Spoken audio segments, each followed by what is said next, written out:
Greetings and salutations. My name is Tish, and welcome to There's Haven, where home plus art equals heart.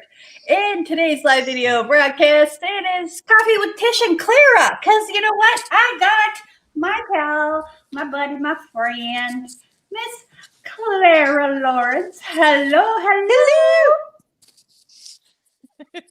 Hello. It seems to be our tagline. So, yeah, that's our greeting. If you're part of the tribe, we greet each other with hello. So this is our second morning doing this. The first morning, Clara was teaching me some basics on resin, and I want to go over what I completed with that. But first, we're going to go say hello to the people in chat real quick. And today we're going to go over acrylic pouring, consistency tips, and how I get my consistencies. And we're going to get Clara to be a resin art, or not just a resin artist, but a well-rounded artist. A well-rounded fluid artist. There we go. It's too early to get the tongue moving, right? I know. I'm just like, I need more coffee. This is only, I have my coffee sitting over here because I didn't want to get paint on it or in it or anywhere near it. But this is only my second cup, so I'm a cup behind. Usually I'm in right now, but I'm running around. That auction last night was fabulous, and it was great. Oh my God, it was so amazing. I was so stressed out about it. I didn't sleep for days, but hey, I could feel for you. I did an auction for an artist that was well known in the quilt community, and that one I'm dealing with people who their pieces when they show up are already worth $30,000 and stuff. Oh, and I had to take care of that. Talk about Sweatville, it's like and it was an auction, like handling fine china. Yeah, and you're just hoping, please get the money worth out of it. Please get the money worth out of it. Right. And taking care of it and it shipping. Some silent auctions for like Ducks Unlimited and Pheasants Forever and stuff, and then some other like smaller charities. And I'm like, you have to have a starting point bid, otherwise people are going to bid $1 for this item that's worth $10,000. Yes, you got to have that starting point because people are, and I'm cheap. But I know it's going towards charity, so I'm gonna, bid something reasonable. Anyway, let's say hello to Miss Cheryl. Thank you, Cheryl, last night for all your awesome help. I need to get with you today some point. Jelly Duck is here. Hello, Jelly. Good to see you. Gina Bina Vinci is here this morning. And Sam at Twisted Art Lady is here. Good morning. And Mr. Hyde, good to see you, sir. Art Flow by Mo is here as well. And I think I saw Doris floating around in there too. Yeah, she's in there. Good morning, Doris. So, hey, Cheryl, you and I made a great team last night. Oh, you guys were amazing. We were bouncing off of each other. We didn't miss a thing. I know you guys were awesome, and I'm so grateful for all of the people that helped out and all the people that donated and all the people that bought stuff. It was kind of crazy there for a minute. Oh my gosh. Crazy is good with an auction. And then snipers, that was funny. That was hilarious. Okay, so here is my coasters from last week. I did an extra couple, and I had to fix a couple of boo-boos because I was moving them, and two of them decided they wanted to make out on the table. So they bumped and they fell into each other and kind of did this kiss thing. So I pulled them apart, and then I'm like, hey, okay, well, we're just going to dip these. So you had to separate them because they were being bad, huh? Yeah, they were being bad. they were getting a little too frisky with each other. And here's the other two real quick. And then I did some that's kind of pretty. I love the blue and the white one. That was neat. Yeah, that I'm gonna take some. I got some black like paint type stuff. I don't know what to call it. But I'm gonna antique it. So you know what? I'm gonna work that into one of the resin things, and we'll do a dirty pour into a mold with leftover resin. How about that? Okay. Yeah, I just kind of took the stick and kind of was sticking this white. No, I think it turned out gorgeous. But these are all these are all that I did the iridescent, or what is it called? It's not iridescent. It's what is it? interference. Mm-hmm. I did blue I brushed the mold with blue interference before the live. Mm-hmm. And then so now they got that iridescent plus Nice. the glitter from the other one. You know, this is the blue and the purple. This is actually purple with blue. It looks blue on camera though. But these turned out really cool. This one I kind of did the same thing. It didn't turn out as well. But you know, I was just playing. The little ones I'm going to keep for like embellishments and stuff on other projects that I have. But these bigger ones, I'm going to polish them up and put magnets on the back and sell them as a magnet set. So good idea. Yeah, naughty coasters. Yes, Mo, they were naughty. They're very naughty. It's like, okay, so we're going to start off really quick with we're going to be using craft paints. So Clara picked out 3 colors. I picked out 3 colors. So I've got neon blue, the color shift, purple flash, and then neon green. So wait a minute, you got a color shift too? Yes, I do. That's funny. And I got a neon blue. Are we synced or what? I know. We like this. That's the thing it's cool about us is we like the same colors. We have kind of the same color palette that we tend to work with. You love dragons. I love dragons. You know, I got a dragon tattoo. So, you know, that's when I saw you doing dragons, I'm like, okay, here's a kindred spirit. So I want to have a dragon tattoo, but I can't make up my mind. That's the problem. Well, which one to get? When I first started selling candles and incense, I had a friend of mine draw me a dragon. So, and I told her, I picked out like 4 or 5 different dragons and said, hey, this is, I like this part of this one. I like this part of this one. So it's kind of Asian Celtic dragon that she drew.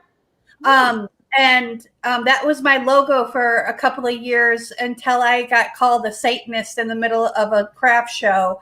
And this woman just like totally flipped her gourd in the middle of like 5,000 people. And I just stood there and was like, what the flop are you talking about? And I just stood there and she just went off and I said, well, if this isn't your cup of tea, honey, you can go to the next booth. And she just kind of looked at me. I said, honey, I'm not everyone's cup of tea. I'm more like a shot of tequila. And the girl sitting that was in the booth next to me, she started laughing.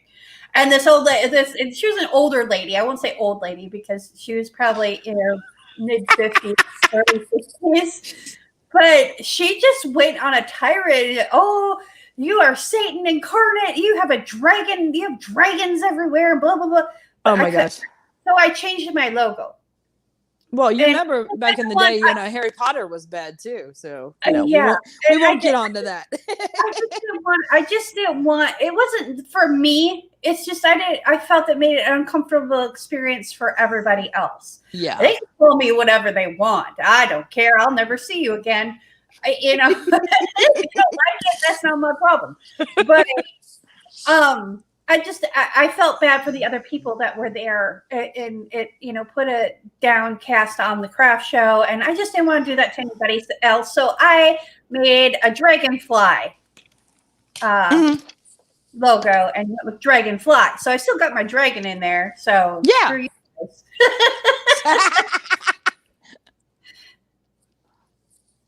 So what do we do? I just wanted to go over the different, because you've got the Liquitex Basics Titanium White. Okay, Titanium White is a cell activator no matter how you use it. I'm sorry. Woo-hoo. People may argue with me no matter, and you know what, in my experience, okay, if I add Titanium White to any kind of anything, I'm going to get cells. Okay. So I have 3 different kinds, 3 different brands. They're all titanium white, and they're all going to give me different varying amounts of cells because they have various amounts of titanium oxide. I think it's titanium oxide that's in here. Mm-hmm. Yes, titanium dioxide. There we go. So they're going to have different levels of pigment because this is kind of the low end.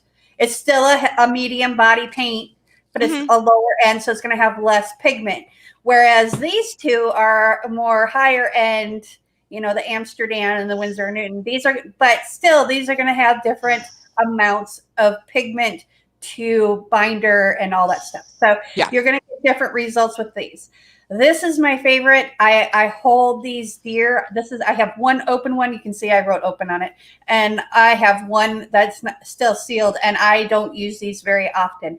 I use this most of the time because I can get them for inexpensive. But when I'm playing around and I want to do something specific and I want a specific result, I use these two. So get to know your paints. That's why we say we play and paint, because we're experimenting, we're playing, we're learning, we're growing as artists.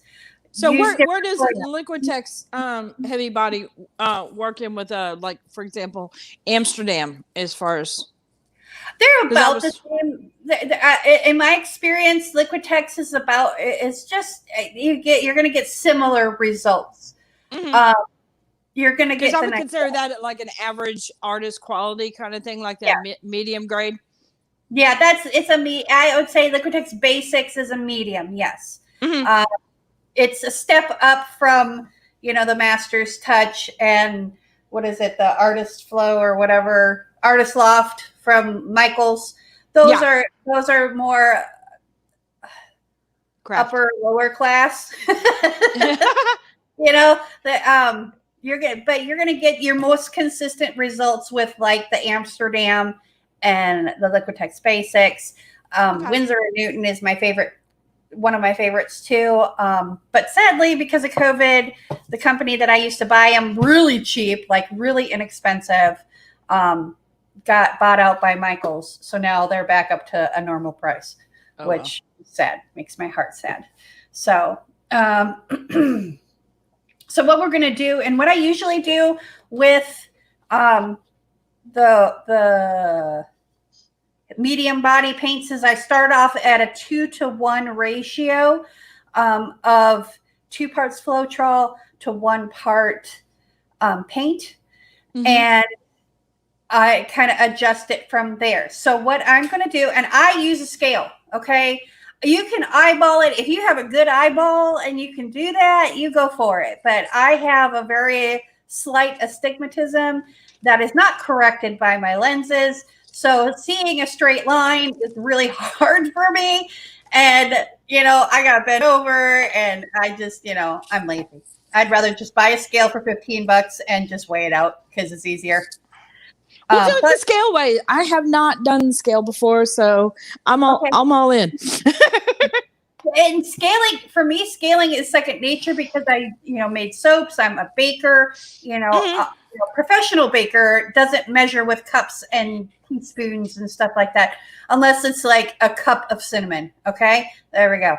But we measure by the pound or ounces, you know, and we don't because it would take us forever. I mean, especially like a commercial bakery where you're baking 50 loaves of bread in, you know, a day, you know, or 150 or 5,000.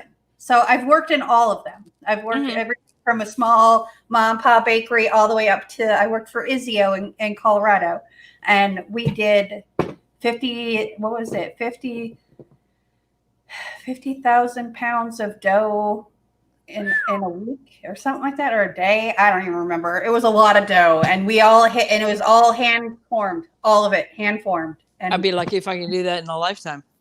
It was fun though. I loved it. Okay, so you're gonna strain your Floetrol. I strain my Floetrol into another container, and then I pour it out into what I'm scaling. You can. If you want to and you're coordinated enough, you can pour it and strain it into your cup. I am not that talented, so what part of me did you figure out I was coordinated? I don't understand. But yes, I put it in, and I label it. You know, I have my favorite thing on the planet right now is this. Is Trust and Seal. Uh-huh. I've got like 3 rolls of it. I have one in the kitchen and 2 out in the studio. And I use it for a lot of things. I use it to mask off things that I want to spray paint. Like if I want to spray paint just the edges, but it doesn't leave any residue? No. Oh, it doesn't. perfect. I mean, sometimes it'll leave just a slight residue. But I wipe it down anyways, because even if you mask it off, wait an hour, take the masking off, you still got particles in the air that are going to adhere to it, as it's curing. So, sure. All right, lady. What do you want me to do? So you got your Floetrol strained out? Oh, you want me to actually pour? Okay, sorry. Yeah. strain your Floetrol out so you get rid of the major bumps and chunks. I have found, for those of you that have the stinky Floetrol, I have found that if you strain it through a paint strainer, and I did grab one. I don't think I have one in here. They sell them next to the paint sprayers, like the Wagner paint sprayers at like Lowe's and Menards and stuff. They're like a funnel and they've got a super fine mesh. If you strain it through there, it takes care of it. It takes care of all those little bumps. It takes like 8 hours.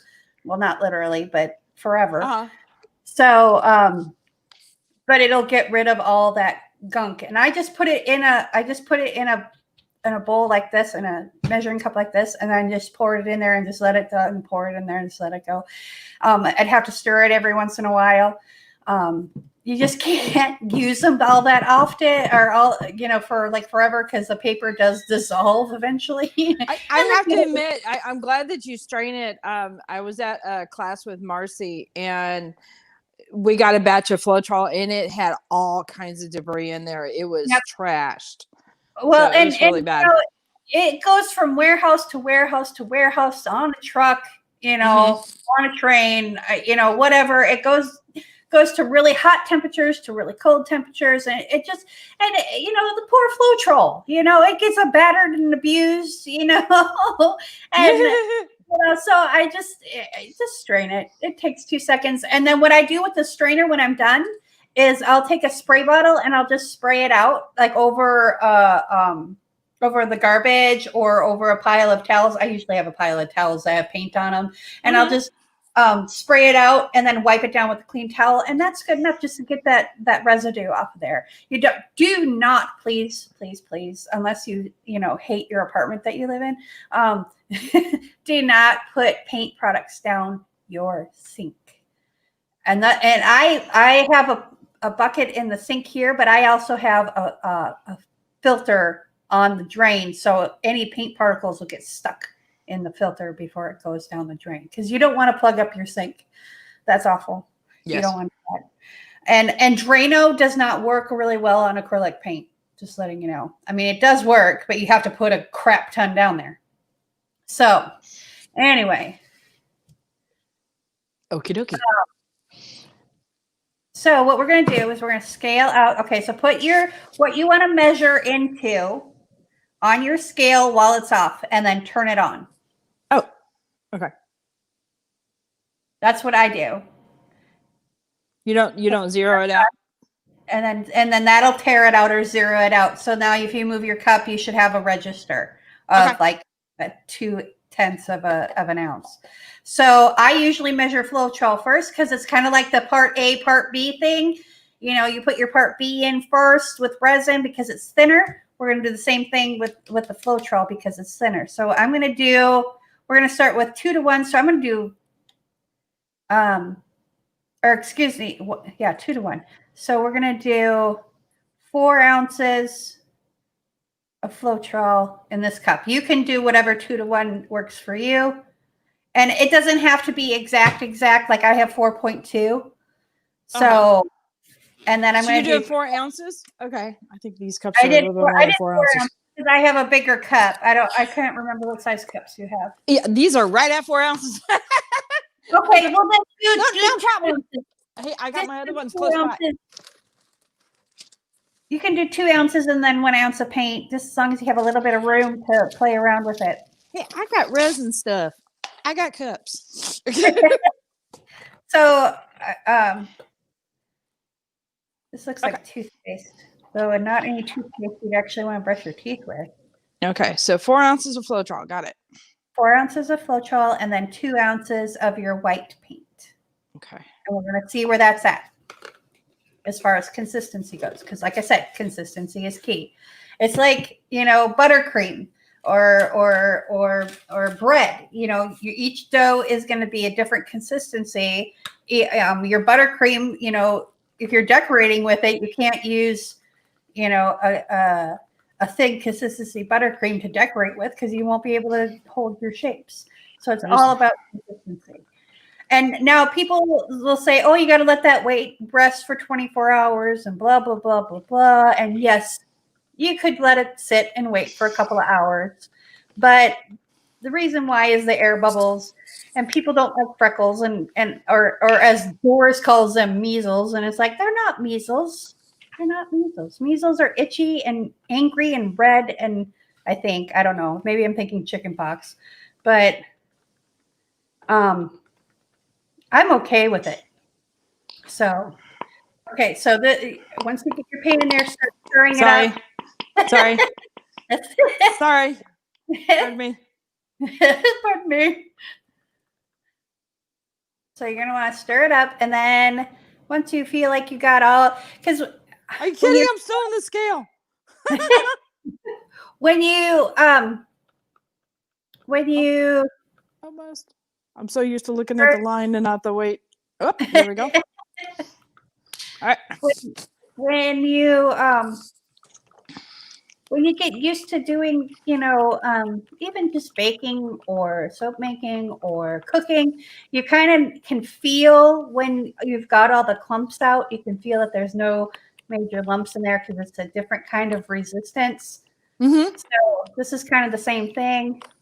With resin, it's kind of weird for me mixing resin. It's like I over mix it and then I get all these bubbles, but because I don't have that kind of resistance that I do with all the other stuff. So that's, I think that's part of it. Yeah, it's like you got the same resistance the entire way through. Yeah, you don't have any kind of, it does change slightly, as your A works into the B, but so when you get to the point, I'm going to get a smaller stick because the stick is huge. That's what she said. Anyway. Let me grab one of these smaller ones. So when you get to where you think you have it fully combined, that's when you're going to take your stick and you're going to lift it up and you're going to make a ribbon. And you're going to watch the edge of your ribbon as it goes into the surface of your paint.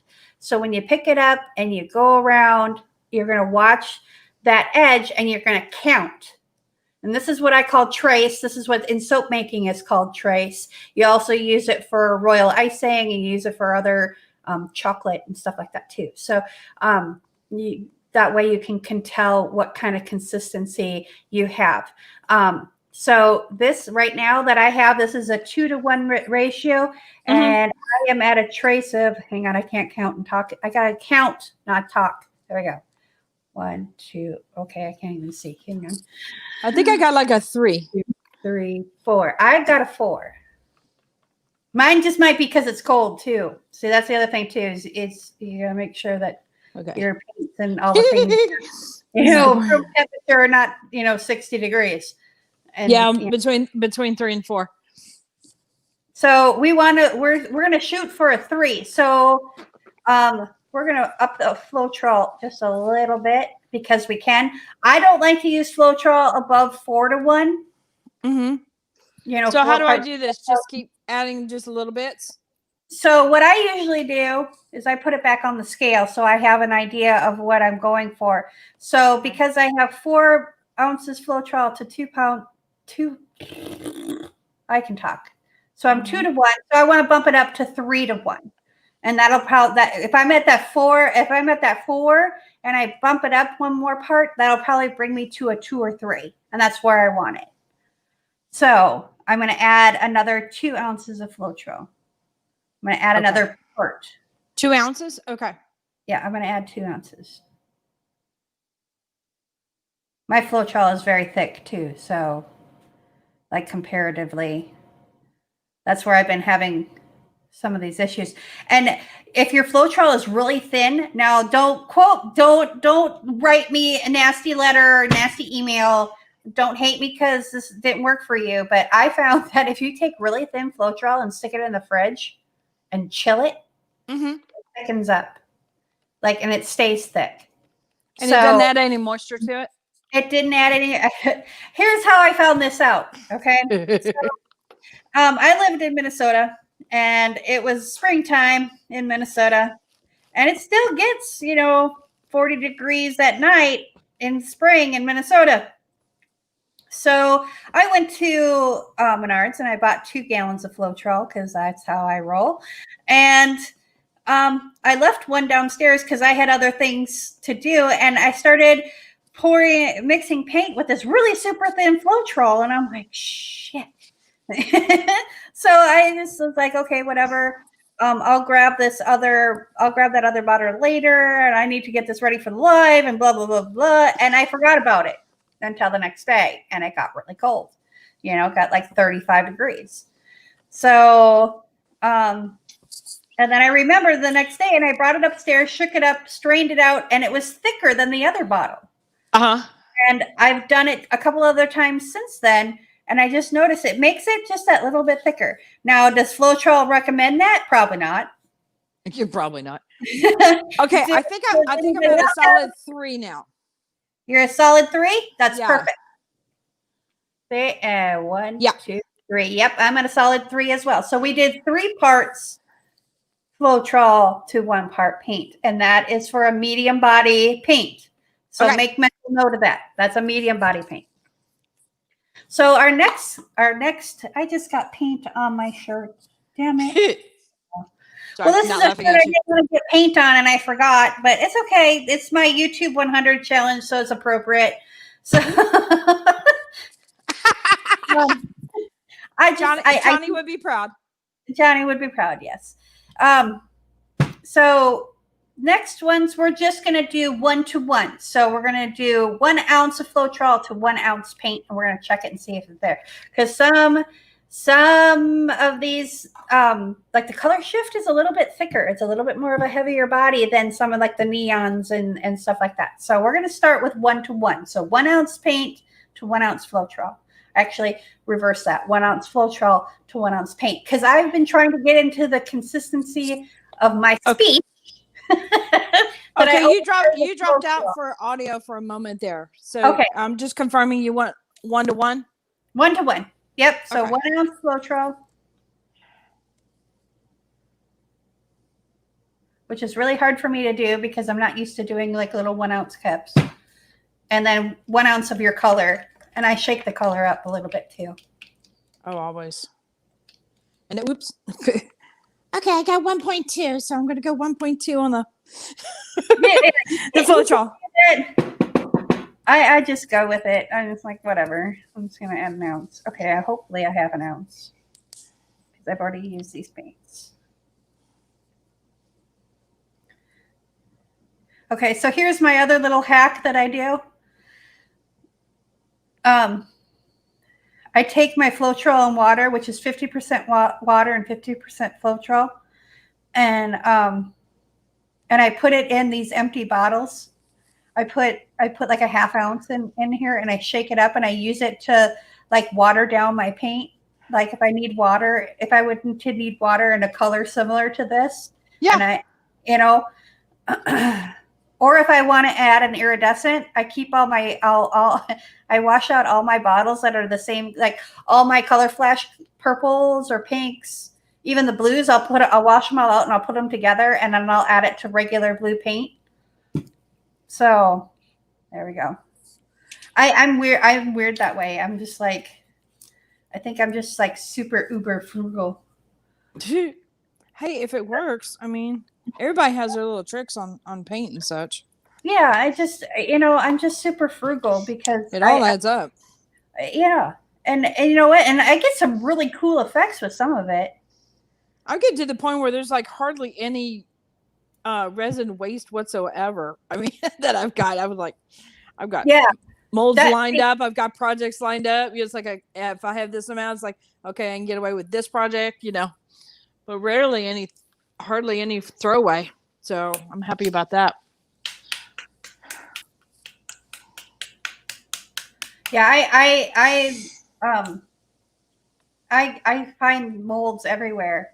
And actually, I have a question to ask you later on about that because I need to get some specific resin for a specific project that I have in mind. Okay. So when you do the little snake thing, do you want it to disappear at a 1? No, we want these at the same consistency. So we want these at a 3. Uh-oh. Okay. Are you not at a 3? Let me just really look at this. Because if you did a 1 to 1, it's gonna feel thinner. Uh-huh. But it's gonna be the same consistency. Okay.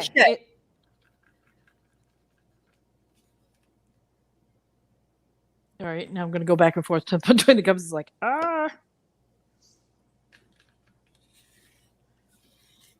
It's gonna, like, when you stir it, it's gonna feel different because it's a different quality of paint. It's just a different paint. So it's like the difference between stirring royal icing and buttercream. Yeah, it kind of disappears at 2 on that thing. Is that a problem? Nope. Okay.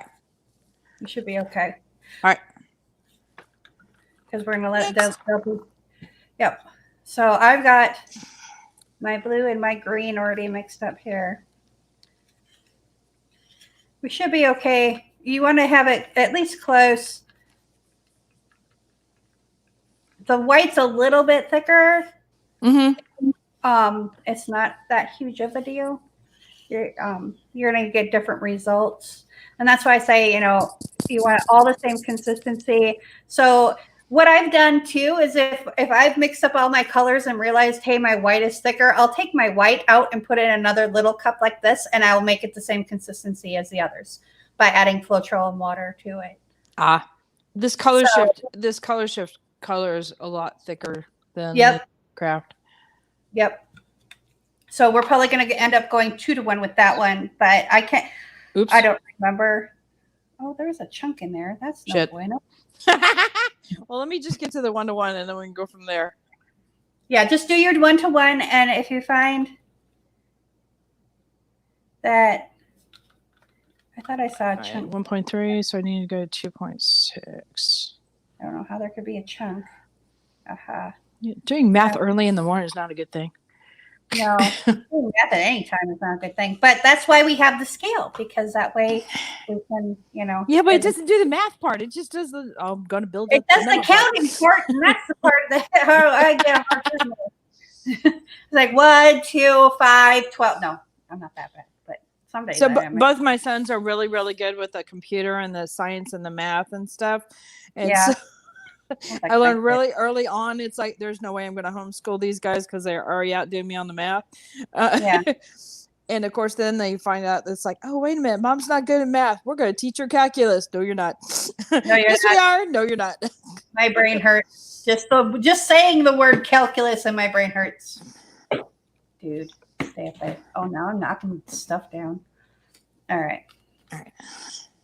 Oh, this is a pretty color. This color shift is gorgeous. What color shift do you have? I've got I want to say the purple violet one. Purple flash. Purple flash. That's exactly what I've got too. That's funny. We did not plan this. No, I promise.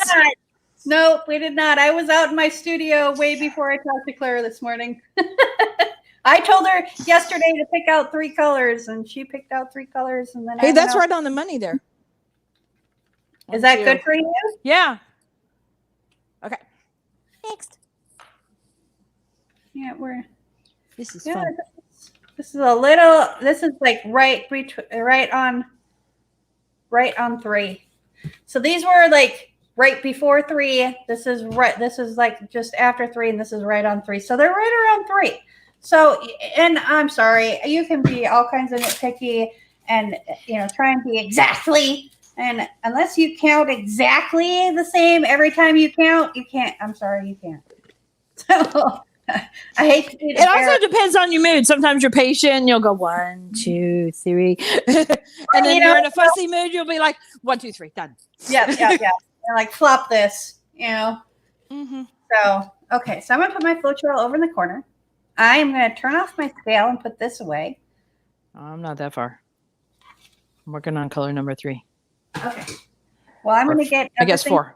I'm going to clear off some of my workspace here so I don't have a problem. Well, I always have a problem. Oops. At least I remembered to grab my torch this time. And I found this lighter that's like a little mini torch. Nice. Yeah. Of course, I got the torch you want with me. My dragon. Yeah. Well, and I got to buy a new heat gun. I have to go to Menards today because Menards is the only one that carries Rhea's food. And I'm just going to forewarn you guys next week. If I seem a little out of sorts, it's because in the morning, on Thursday morning at bright and early at 8 o'clock, I have to drop off Rhea to go get her fixed. So I'm a little concerned for my little baby furball. She's getting all grown up. She's in heat right now. Oh no! I called the vet yesterday. I'm like, I kind of need to have this done. Like now. So the kids can get me in. My girl would stalk all the guys. My husband would come home from work and all that, and she's like, "Hi, Stem Muffin." He's like, "What's wrong with your cat?" And I'm like, my poor Michael. He's being stalked by this horny cat. So I'm like, I'm sorry. So she wants nothing to do with me unless I have food for her. That's the only reason. Exactly. It is. I get to kick back and giggle at the whole thing. The guys are like, "Do something. What do you want me to do?" There's nothing I can do. All right, so I'm gonna get my stuff. And when I do coasters and acrylic pouring, all I do, and I do them all in a big stack. I'll just take a stack and I'll just wipe them all off with I'll spray a rag with rubbing alcohol and I'll just wipe them off. So there's no like dust on them and no like oils or whatever, but I keep them in the box. I keep them covered. After I do a stack, I'll bring them over to my table here because I'm always doing coasters because I like doing coasters. I think it's fun because each one is like its own little painting and it's like instant gratification and it's awesome. Plus you get to see what gets to happen. So and then it evolves and it morphs and it turns into this other thing that you're not quite sure what it is, but it just kind of goes. So I don't like these Dixie cups. They're not as sturdy. I'm gonna toss that one over. I use my spray can cups. I have to admit, Jeff, taught me about that. And it's like, I love them. Well, and here's the thing. When I had my apartment in Anoka, I had all kinds of them, and I would use them all the time. But when I moved, I threw them all away because I didn't want to move a bunch of spray can lids. It wasn't, for me. It right. Was I probably would have done the same thing too, It's definitely a throwaway item. 3 out in the studio right now. So I'm working on my collection. Okay, so I put out all my cups at one time.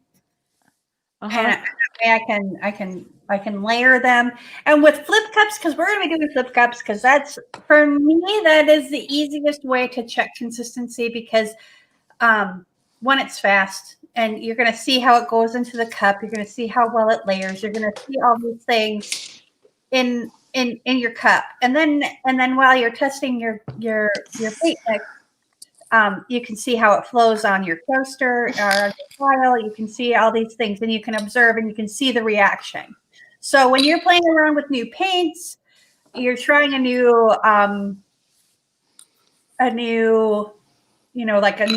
technique. There we go. Then this is what I suggest you do. Mix it in a small batch. Remember your ratios. Remember what you added to it. If you added Floetrol and water or just plain water. And just make notes or videotape yourself, y'all. Sincerely, we all have the technology right in the palm of our hand. It doesn't need to be high tech if you want to take notes and talk to yourself and say, "Oh, fire truck," You know, I have to admit, doing all these videos for me has helped me out a lot. There's been a couple times where I'm like, "How did I do that again?" I go back and look at my video again. Okay, that's it. Yep. And show your colors. And one thing I do is I take a still shot of my colors at the end. Yep. So yeah, make sure you include those in there too. Well, and I'll just bring them up to the camera just like this, as I'm recording, and I'm saying, okay, I'm starting this at a 2-to-1 ratio. I'm starting this one at a 3-to-1 ratio, and then I'll mix my paints, and then I'll do whatever I'm doing, and that way I can see what is going on. It's football players and basketball players, they have their game day tapes. They go back and see how they can improve their performance. Absolutely. Well, here we go. This is our game day tape, honey. Yes, coach. So what I try and do for flip cups, though, is put colors in that will, in an order that won't, if they do meld, it won't be a big thing. So I'll do the purple, blue, and green. I could put the green next to this because this actually, the purple shift has a little bit of green in it and a little bit of blue in it and purple in it. And so it would look nice, but I just try and keep those colors. They're going to mix together anyways. Mm-hmm. It's kind of like trying to keep 3 toddlers separate in a room.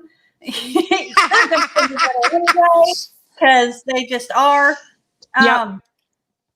And so you can layer your flip cups. I'm just going to do the way. You've done resin flip cups. You know how this goes. Oh, yeah. You make sure one color, coordinates with the other color and they blend and get along well. Right. And the next one, same thing. So, yeah. So, yeah, just, and you can do, when you're testing new product, like if this is a new color shift for me, I would put it in different levels in the flip cup. Like I would put it in first, second, third, and last, and just see, because okay, so the science behind cells, other than the silicone and all that other hullabaloo that you can add to your paint to create cells. I don't do that. I'm a lazy artist. I don't have to clean my art before I finish it. I do on occasion. I can't say never. I do use Astroglide because I do like the cells that Astroglide makes. But for the most part, I use paint consistencies. And what it is the different densities of your paint cause the different layers to come up to the top or go down to the bottom. It's kind of like in resin. You have your chunky glitter, which is going to sink if you put it in too thin of a resin. Yep. But it's all about consistency. It's all about density. It's a very sciencey thing. And yet it's not science at all. This is one thing about art is science and science is art. And it's kind of, they kind of meld together. And I love that. Once you learn it, then you can manipulate it. Right. And, I'm not real smart at all the science talk. I can't tell you the exact chemical compounds and big, long Latin names of things. What? But I can tell you why it happens. And I can, the Maillard reaction and all these different things about different things and whatever. So I'm going to stop talking so much and start putting cups together. Okay. So instead of pouring in the white, I usually just dip my stick in and kind of do that kind of thing. I'm actually only going to put white on the bottom on 2 of them. And then I'll put white on top on the so you're pouring it into the cups away from the little thingies. Okay, got it. Sorry. Thingies, doohickeys. It's morning. Oh, you can do it on the tiles. I just prefer not to. It's the thing. And I am using my stick to do it because I haven't had enough coffee yet, and I don't think I have that good at aim. Like, good thing I'm not a dude. My aim is awful. So I kind of how I measure like how much paint I'm putting in there too. I have a little bit more control when I use the stick, and that's why I like these sticks better than the little popsicle stick. Like these guys, is because unless you're measuring out like micas and powders and stuff, I don't use these very often, even though I have like a whole big box of them. Yeah, Well, I don't exactly measure micas either. I just kind of like, okay, that looks good. Nope, I want a little more. You know. Well, and see, it's funny for me because I cook as well as bake. And for me, it's weird because I want to measure everything when I'm cooking. And then I have to like stop myself. And it's like, Tish, you do not need to dirty a teaspoon. Just measure it out in your hand. You know, pinch it. You know how much a Tish is because you're always a Tish off. That's it. But, you know, and then, you know, that's one of the funny things about me, I guess. It's funny, I can cook the crud out of like savory stuff, but when it comes to baking, it's like I slow down. It's like really meticulously go by the cookbook, one thing after the other. But savory, it's like, oh, let's throw in a dash of this and dash of this. Yeah. It'll be like, what are you making? I don't know yet. I don't know. It's got chicken in it. Yep. We'll have to see. Well, and there's things that I make. Like I'll make a sausage and potato soup or something like that. And I've been making it for 20 years, but every time I make it, it tastes just a little different because I add just a little different things to it. But it's just like, it started off as like the zuppa Toscana at Olive Garden. Oh God, I love that stuff. And I hate kale. Okay. Like I don't, unless I'm putting it all in the soup, I'm never going to eat the rest of that bag. Agreed. So I put spinach in mine. Oh, you had me at zuppa. Go ahead. Keep talking. and then I didn't like how strong the spinach taste would be. So I found like, it's a spring mix and I'll put that in there instead. And there are people like, you put lettuce in your soup. I'm like, why not? It's great. And it seems to have a sweeter flavor that way. So that's what I do. Okay. Cool. So with how much do you repeat? I'm just doing one layer of each color. And I'm not going to fill you have 2-ounce cups, so you're not going to want to fill them up all the way. You're going to want to fill them maybe a little over half. Yeah, I got to do a lot more. I should have taken better instructions. That's my bad. I'm an awful teacher. You can blame me. Okay, I'll blame you. Okay. Are we done on that part? All right, we're going to do a lot more. Yeah, I'm doing like 3 dips per color. Oh, yeah, I'm definitely off. But if you want to do 2 layers of color, you can. I kind of have to. That's okay. Mine will look a little different. Yeah, well, and you know, ours are going to look a little different because I have green where you have the blue and the purple like I do, but I have green and you have you have a different color, don't you? Yeah, it's kind of like a light lavender. Yeah. Or not like a light lavender. It is a lavender. All right. I want to put a little bit of white on the top of this one.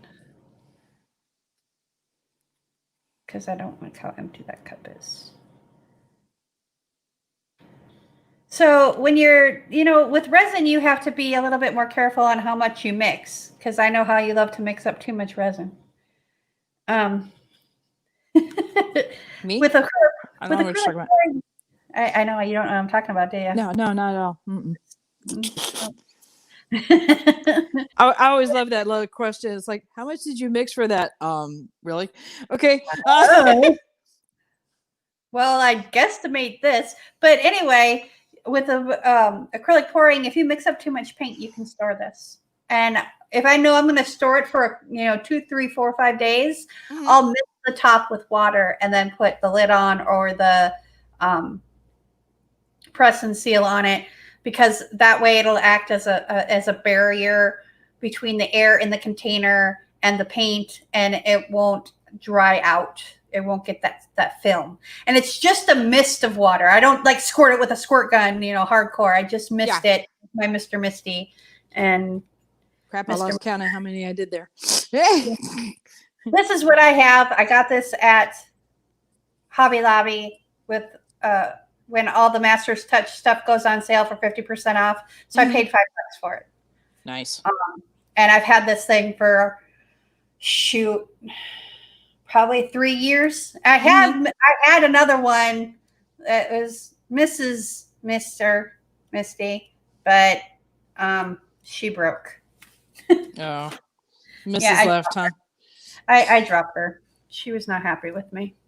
Okay, so you can flip your cups all at the same time, but I'm finding with my environment here in Studio A, I get that ring around the bottom of the cup, and it's hard to, once it kind of starts drying, it kind of shows through at the finished result, and I don't like that. If it doesn't bother you, go for it. But for me, you like doing one at a time? I'm going to do it one at a time. So I'm going to flip the one here, and I'm going to get a drink of coffee, and then that should be good.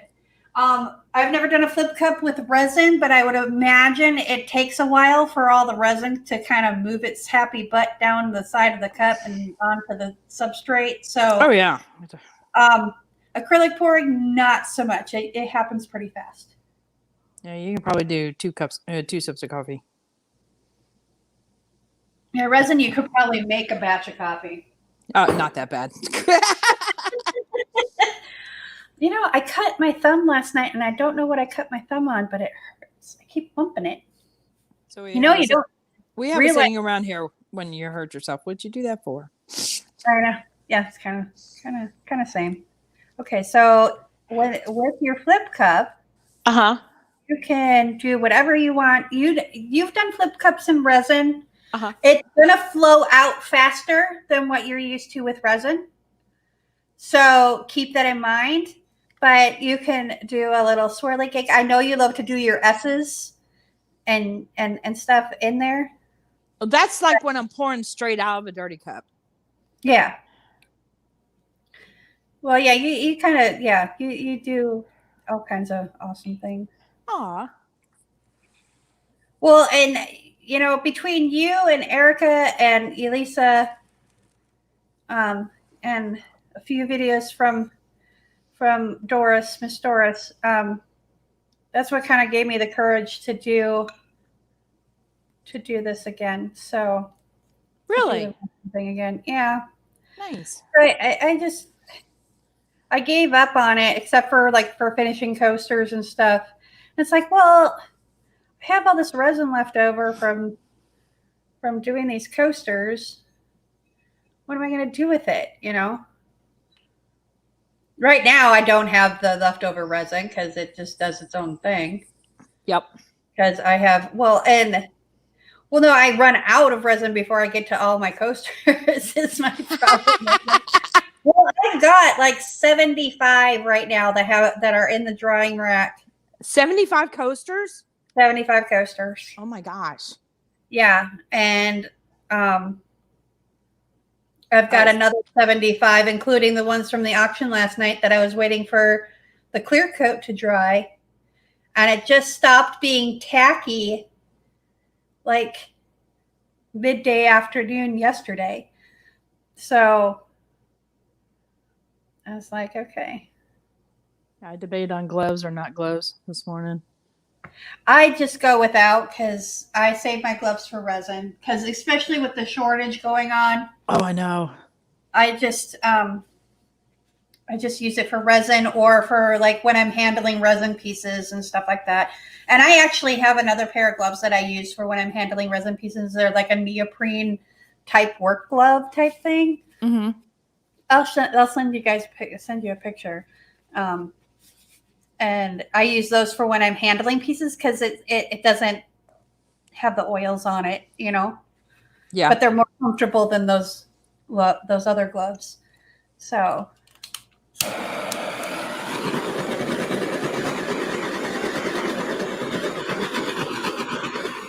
All right, so tell me about torching with acrylics. Torching with acrylics is fast and frenzied. Okay, no. The purpose. The purpose is to pop the bubbles. That's it? Okay, because I've heard of hey, let's torch and see if we can get some sales coming up. That's only if you use silicone.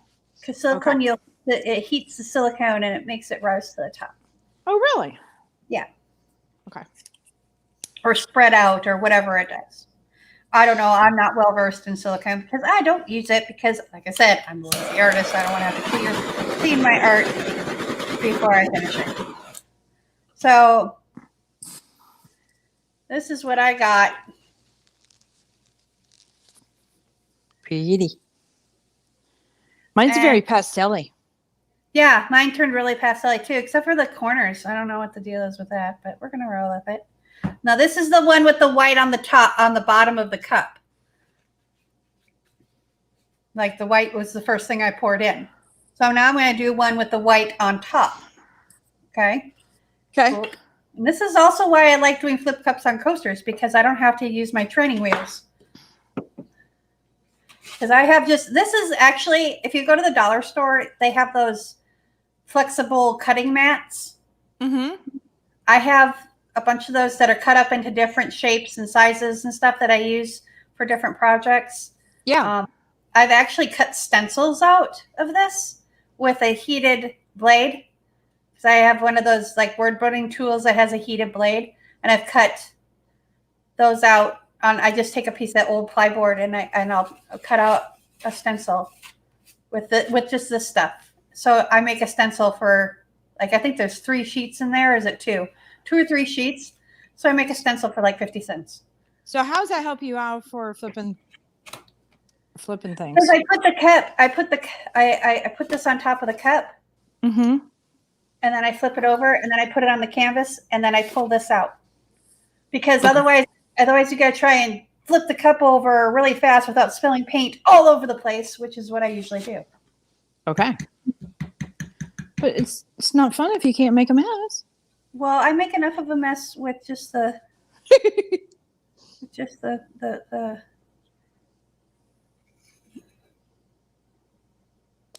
My hubby realized I had sent him pictures of Erica and Jeff's studio and stuff like that. It's like, oh, look what we're playing over here, and we're doing this and doing that. And then he finally realized, he goes, "You're keeping the studio really clean because of me, aren't you?" I'm like, yeah. Yeah. He goes, you would go there, wouldn't you? And I'm like, yeah. Yeah. Well, Studio A is kind of our chill out area. Mm-hmm. Like, we have the TV here, and this is where, the surround sound system is, and this is our chill out area. Yeah. So I keep it clean. And my Studio B is so small.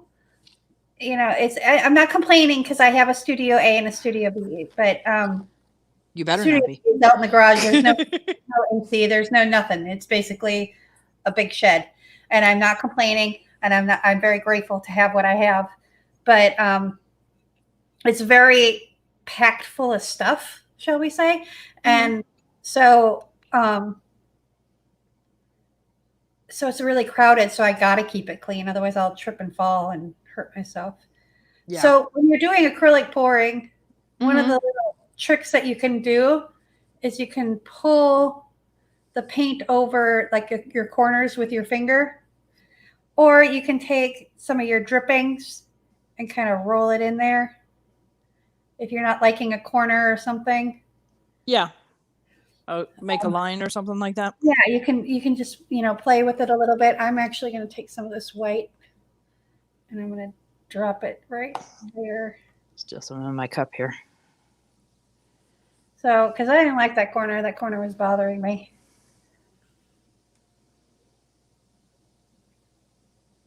I still don't like that corner. Mm-hmm. There we go. Now I like it a little bit better. Now we're going to move it this way. Stretch it out a little bit.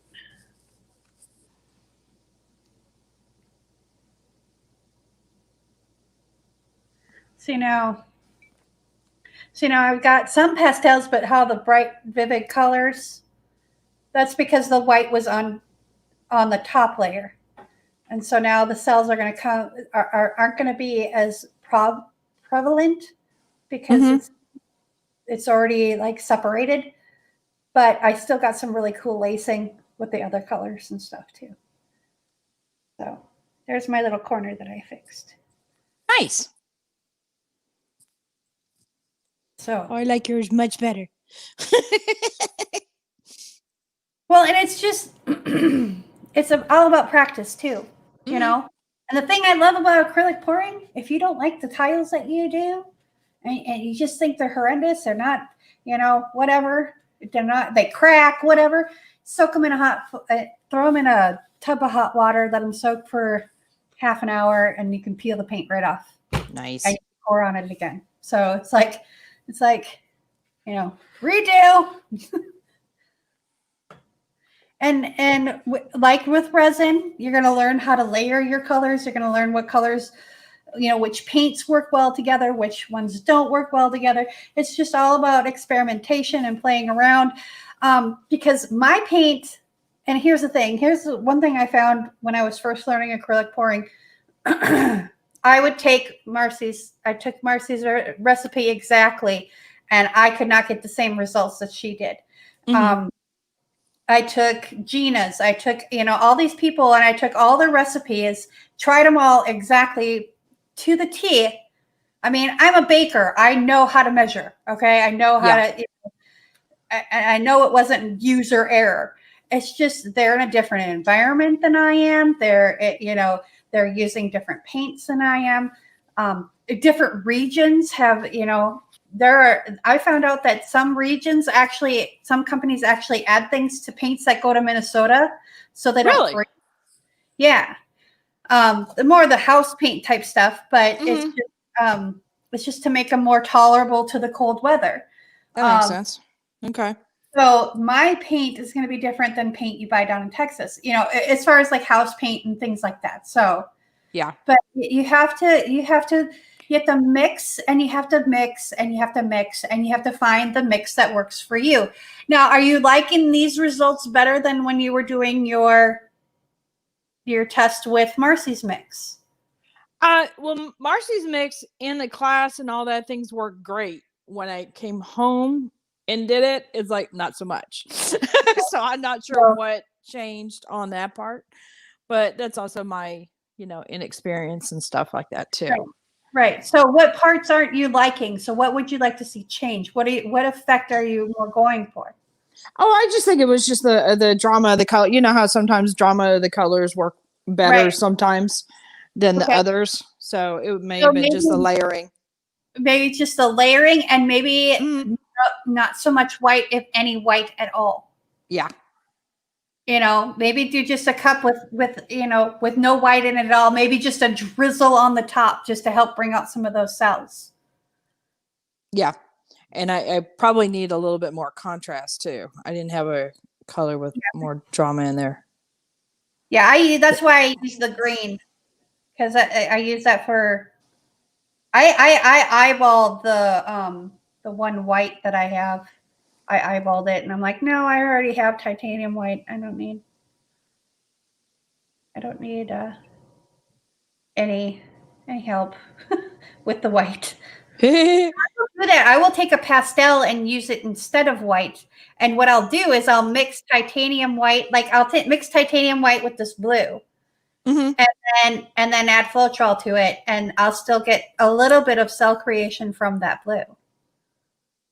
Okay. So, it's all about playing and experimenting and just being curious, and just say, I wonder what would happen if I did this. Yes.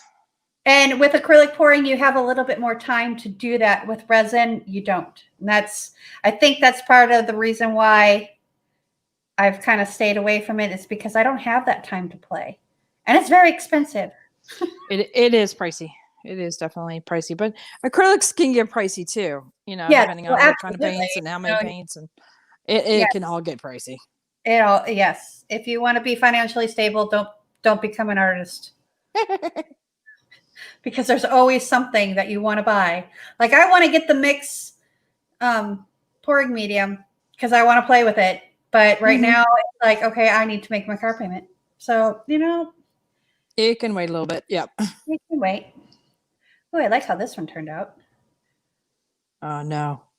There's a fly. Oh no.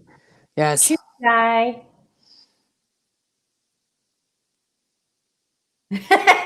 Chris just says, my wife has a full-on craft room. I have the garage. Yes, but you got a motorcycle in that garage, sir. So let's not talk, Sniper. I'm so great. Chris, don't make me take you out to the garage so you can see my trike.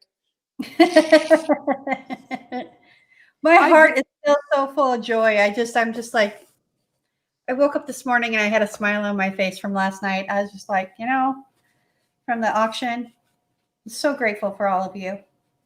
That was a cool night. Yeah. And, early calculation is I think we're right under $500. Nice. Yeah. So for that. And we were talking about the next auction that we are going to do. And I'm taking suggestions for a charity to raise money for. I was thinking like a food shelf, or like if there's a national food shelf thing, or the National Suicide Hotline. I think I may vote on that one. Yeah, because the holiday season is the highest. Oh, plus that and just what's going on right now, period. COVID, I can't even imagine. They're going to get just bombarded. And I hope people have the strength enough to reach out for help if they're feeling that way. And yeah, even if it's not a hotline, but just somebody who, has that you could trust, It sounds like you got a story behind that. Yeah, there's lots of stories. I do. I won't go into that one. Yeah. I'll bring it as a downer on the show. That's a very, very. If you want to hear the story of Clara's story, go to the Tish Talk playlist and look up Clara Lawrence, because we did a Tish Talk with her. That's and true. I want to bring after the first of the year. I'm bringing that back. We're going to do one Tuesday a month where we do a Tish Talk, but not till the first of the year, because it's just too crazy right now to even try. How many have you done?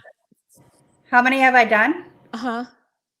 I did that for 7 months, and I've done. I'm sorry. No, I'm sorry. How many tiles have you done? Oh, 4. This is my 4th. Okay. How many are you on? I'm done. Done. You go. I'm too busy talking. That's okay. If my fingers worked as fast as my mouth moved, then I'd be done already. I think it's like you said before. I think it's the resin thing. You get used to moving. Well, and I think you need to. I think for the acrylic part of it, I think you need to slow down. I think you need to take a step back and just move slowly. It's funny. I've got like a little white area here, and it's like the urge to go grab my heat gun and kind of blow it and wisp it out is strong. You could do it. Try it. See what happens. Use your resin techniques in acrylic pouring. See what happens. That's what this is for, right? Okay. You sure? Okay, here we go. Here we go. I was gonna say, you don't want to hold it there very long because it's not resin. You don't want to heat it. Yeah. Well, it's a heat gun. It will. That's right. The problem. All right, we'll just leave it be for that. See what happens.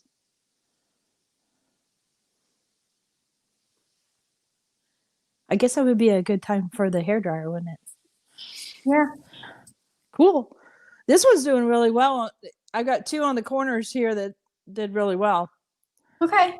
And what's interesting is both of these were the tall shot glasses, and then the opposite corners were the short little cups. The condiment cups. Mm-hmm. Yeah. And like I said, you're going to get different results with your different cups. I mean, there's so many variables to all of this that it just, until you learn all the variables, and there's always going to be more variables. Like I had everything down. I thought I had everything down. Then I moved to Southern Illinois, which is a completely different environment as far as humidity and temperature and just things in the air. And just, I was getting different results from something that I was doing in Minnesota consistently, no problem. And it was like, what the flop is going on with all of this? So learn your environment, learn your paints. Consistency is key though. Start with a count of 3, trace of 3. Okay. That's what I always tell people. Start with 3. Mm-hmm. If you're not getting your results that you want, if it's not fillowy enough, you're not able to blow it out or do the things you want to do, drop your consistency down to a 1, or even, a straight fluid. I call it a straight fluid when it disappears right away. You don't even get a 1. Gotcha. I've done pours with that. That's usually what I use for like a Dutch pour, is like between a straight fluid and a 1, somewhere in there. I would love to learn that. If you want to have more ribbons and lines and all that kind of stuff, bump it up to a 4 or 5 consistency and get that thicker paint and get that slower movement. And you can integrate all that stuff into your painting and get the results that you want, sort of. Because paint is like resin. It's gonna do what it wants to do when it wants to do you. It says, screw you, buddy. Hold my beer. Exactly. Yep. Except for some days it's like, here, hold my Diet Coke. I'm gonna Karen out on you. So that's just how it is, and that's how fluid art. Whether in chocolate can do the same thing. All these different things that you're creative with, they can have a day and say, screw you guys, we're doing what we want to do. Those cakes that you see on Facebook and YouTube where they're doing the pouring on them, that is a whole, you think this is difficult, that's a whole other thing, because you've got time, you've got temperature, you've got consistency, you've got all kinds of stuff, because I've actually done those. They're fun and they're a pain in the ass. Was it called mirror glaze or something like that? Something like that. Yeah, the mirror glaze. Yeah, that stuff is the most temperamental stuff I think I've ever worked with in my life. And I'm like, you know what? I've worked with that. I can do resin. If I can work with that, I can do resin. It's like, no, resin is expensive. Just do it.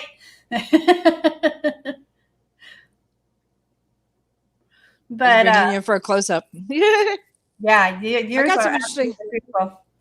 Got some interesting cells on this guy. Yeah.